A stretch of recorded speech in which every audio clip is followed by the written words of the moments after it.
Je veux exhorter quelqu'un qui pense que parce qu'il est rempli du Saint-Esprit, et peut-être il y a des dons et puis il y a des manifestations dans sa vie, qui pense que ça suffit pour qu'il se manifeste. Non, tu serais choqué de voir qu'il y a tout un pan de ta destinée qui est dans les mains de ton pasteur, qui est dans les mains de ton papa.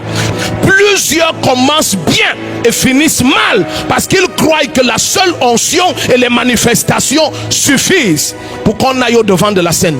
Ça ne suffit pas. Dieu n'a plus besoin de lui donner aussi à lui cette information. Donc Dieu sait que celui-ci, je lui ai donné le ministère de ramener le cœur des fils vers les pères. Ça veut dire que même son cœur à lui doit être ramené à son père. Dieu ne fera pas avec toi pour les autres ce qu'il n'a pas commencé à faire en toi pour toi-même. Nul ne connaît le Père, mais le Fils qui sort du sein du Père, lui, il l'a fait connaître. Donc maintenant, nous pouvons contempler le Père, comme il nous est dit dans Colossiens 1 à partir du verset 15 à 19. Il est la face visible du Dieu invisible. Il a plu à Dieu de faire habiter en lui la plénitude de la divinité. Versets 9 et 10 de Colossiens 2.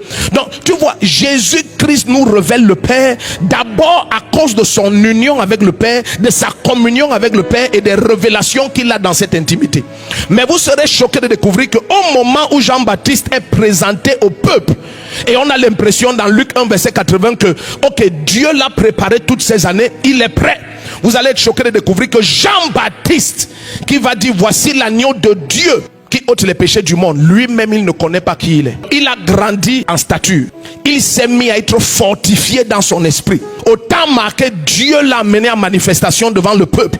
Et tu penserais que ça suffit, mais Dieu a dit à son papa Zacharie, cet enfant va ramener le cœur des fils vers les pères. Et Dieu a dit à son père Zacharie, l'esprit et la puissance d'Élie vont reposer sur cet enfant. Alors pour une raison qu'on ne nous révèle pas de façon écrite, Jean-Baptiste n'a jamais eu cette communion avec son père, où son père lui dit voici ton identité. Donc Jean-Baptiste est allé se manifester avant que son père lui ait révélé exactement qui il est. Quand il va être questionné sur son identité, et on va lui poser la question de savoir que dis-tu de toi-même, qui es-tu, est-ce que tu es Élie? Jean-Baptiste va prouver que il n'a jamais questionné son père, il ne s'est jamais inquiété d'aller poser des questions sur son identité à son papa. Donc Jean-Baptiste qui est manifesté à Israël est manifesté étant incomplet. Il est capable d'avoir de la lumière sur Jésus-Christ. Il est capable de communier avec l'esprit au point où quand il voit l'esprit, il reconnaît l'esprit. Mais il dit celui qui m'a envoyé baptiser m'a dit celui sur qui tu verras l'esprit descendre. Oh, normalement c'est l'esprit. L'esprit n'a pas une forme humaine, mais il a tellement communié avec l'esprit qu'il peut reconnaître quand l'esprit descend.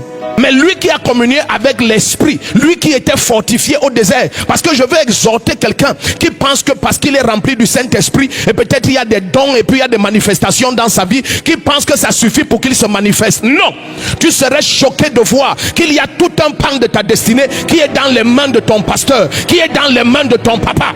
Plusieurs commencent bien et finissent mal parce qu'ils croient que la seule onction et les manifestations suffisent pour qu'on aille au devant de la scène.